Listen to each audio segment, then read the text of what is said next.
Today we're going to be building a project from scratch. The example I'm going to use is a website. I recognize not everyone's building a website that's using Nifty. That said, it's just a way to show how we're going to use the functions of Nifty, and that can be changed into any type of workflow that you're engaging in. So before we start a project, I'm actually going to create a brand new portfolio for it. I'm going to call this one Web Projects. I'm going to choose who in my team I want to have join me. Okay, so we can see that these members are all part of the portfolio. That means when I create this new project and I leave it as public, they will all automatically be invited. So I'm going to call this one website. And I'm going to set my default view to list view. Create the project. Okay.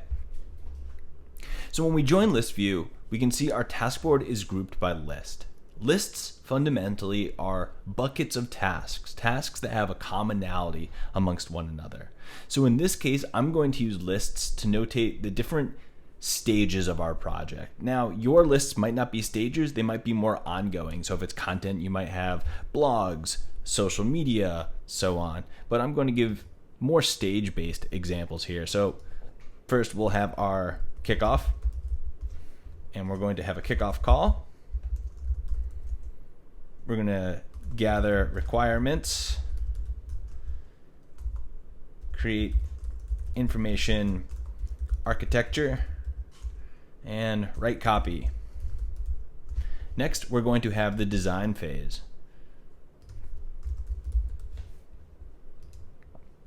We'll say we have, I'm going to keep it pretty high level here, UX, UI, and we're going to get even simpler with development.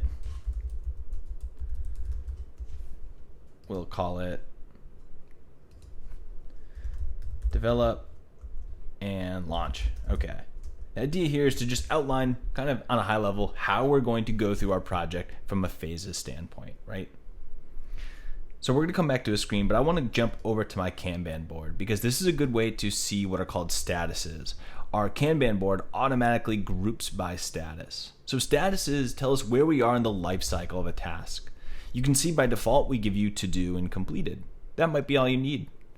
You might want something in between, like in progress. This is a great way to note for others what you're working on, so that way they don't need to check in and ask you. You might have a review step.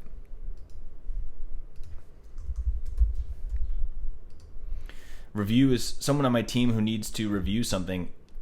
It could be an internal review. It could be a client review if we're using that guest role.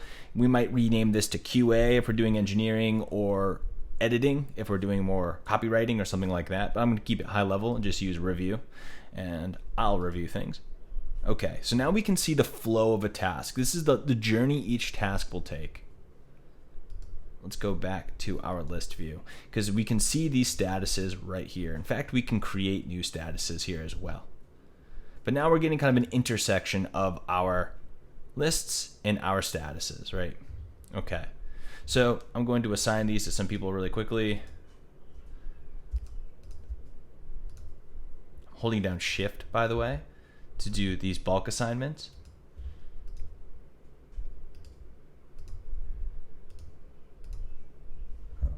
Bulk these as well, and these are assigned to Melissa. And I'm also going to give out some dates really quickly. Now, this is probably a world speed record of how quickly a website has been designed and developed. I'm just using this to kind of illustrate a point of linearity in this project. Again, yours might not work that way, and that's okay.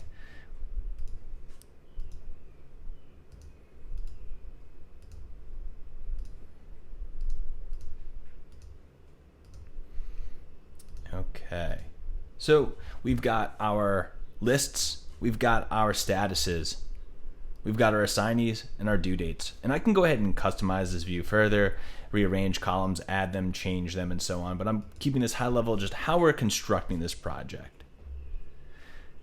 So next thing I'm going to do is go to our roadmap, because our roadmap is where we're going to be able to see the phases of our project illustrated.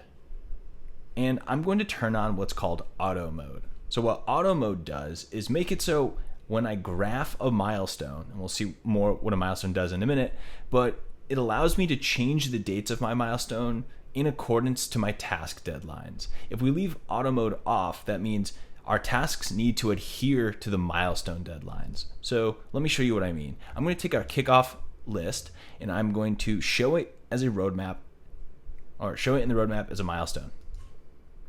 If I go here, I will see my milestone is graphed based on the array of start and end dates of the tasks within it. What auto mode means is I can drag this task out to here and the milestone deadline will change with it. If this were standard mode, manual mode, that would be a boundary. I wouldn't be able to drag that task back. So that's a great way to have like 2-week sprints, right? When we're not going to extend the sprint, we're going to move that task to a different sprint. This is a hard and fast boundary that we cannot pass versus I just want to know what my realistic project deadlines are. So this is where I want to use auto mode. So all I need to do is manage my task deadlines and my milestone deadlines will follow. And I can do the same thing with here UX and and development, design and development. So now we can see all these are on my roadmap, charted and easy to track. And so kind of the big picture here, why are we putting these on the roadmap? Well, we'll see when I start to complete these tasks, we're automating progress of our project's roadmap. So now we're seeing the big picture, right? This is great for projects that have a start and end point, or if you want to chart the process, the journey of any process you're working on. In fact, when we're finished with our milestones, we can pull them off our roadmap and just leave them in our task board as lists. So if we want to, we only need to chart active milestones and we can remove the ones that have already been completed. Now, before you start completing these tasks, if this is a workflow you engage in a lot, you can go ahead and save this as a template. So that way, the next time you create a project, you don't need to build this all from scratch. You can use your very own template to work off of a process that you know works.